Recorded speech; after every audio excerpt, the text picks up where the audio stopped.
বিসমিল্লাহির রহমানির রহিম। হে সমস্ত জগতবাসী, আজ আমি আয়েশা চিস্তি আপনাদের সামনে উপস্থিত হইলাম।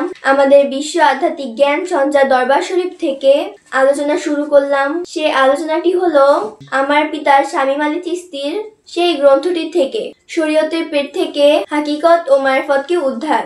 যেমন একজন ব্যক্তি, তিনি গ্রামের একটা পীর ছিলেন। তিনি একদিন কি করলেন? খিচুড়ি পাক করলেন। সেই খিচুড়ি পাক করার পরে তিনি সেই নদীতে নিয়ে যাচ্ছে। তবে আমাদের এক ভক্ত ভাই জিজ্ঞাসা করলেন, আপনি এই খিচুড়ি কোথায় নিয়ে যাচ্ছেন? তখন সেই ব্যক্তি উত্তর করলেন, দেখো বাবা, সেই পানির মধ্যে খোয়াস খেজুর বাস করে। আমি সেই খোয়াস খেজুরকে খুব ভালোবাসি। আমি সেই খোয়াস খেজুরকে এই খিচুড়িগুলো তার পানিতে দিয়ে দিব।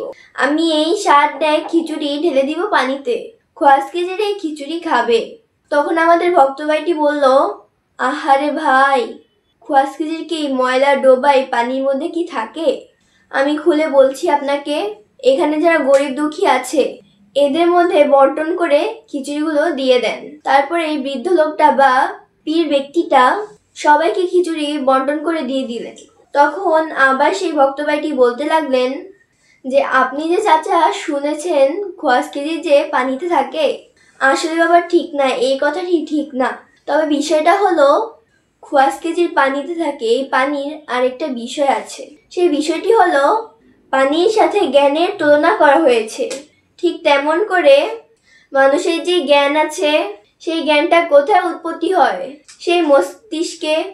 এখন দেখা যায় সেই মস্তিষ্কটা যে ভাণ্ডের মধ্যে রাখা আছে, সেই ভাণ্ডটার মধ্যে কিন্তু পানি ঝলমল করছে। সেই পানিটার উপর মস্তিষ্ক রাখা আছে।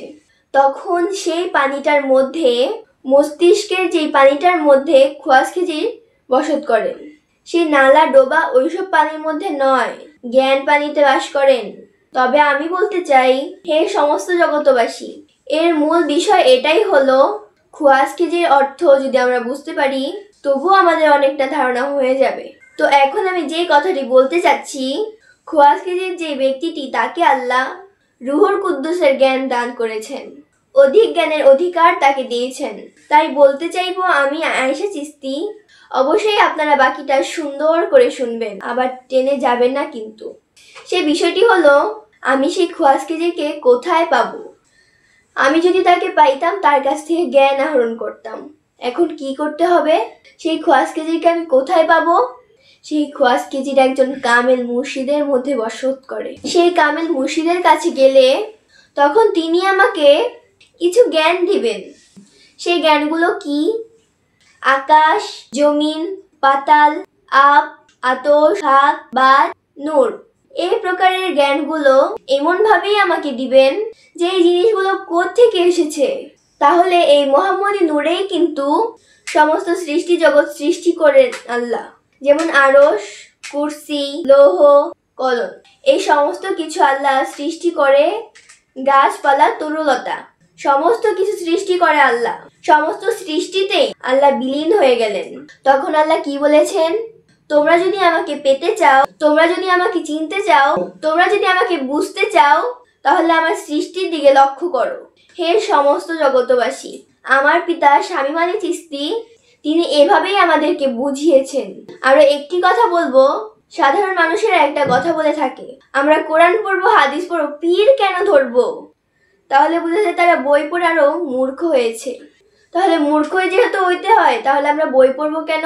এখানে মূল বিষয় হলো যে, একজন কামেল মুর্শিদের কাছে গেলে তিনি আমার দেহতত্ত্বের জ্ঞান দিবেন, বাহির জগতের জ্ঞান দিবেন, সাধনার জ্ঞান দিবেন, এবং আমাকে আল্লাহর অস্তিত্ব বুঝারও জ্ঞান দিবেন। তখনই আমরা সাধনা করতে থাকবো, তখন আল্লাহ পর্যন্ত আমরা পৌঁছাতে থাকবো। হে সমস্ত জগতবাসী, আজকের এই কথাগুলো কি আপনাদের ভালো লাগলো? যদি ভালো লেগে থাকে, অবশ্যই আমাদের চ্যানেলটি সাবস্ক্রাইব করে রাখবেন। সকলেই ভালো থাকবেন। আল্লাহ হাফিজ।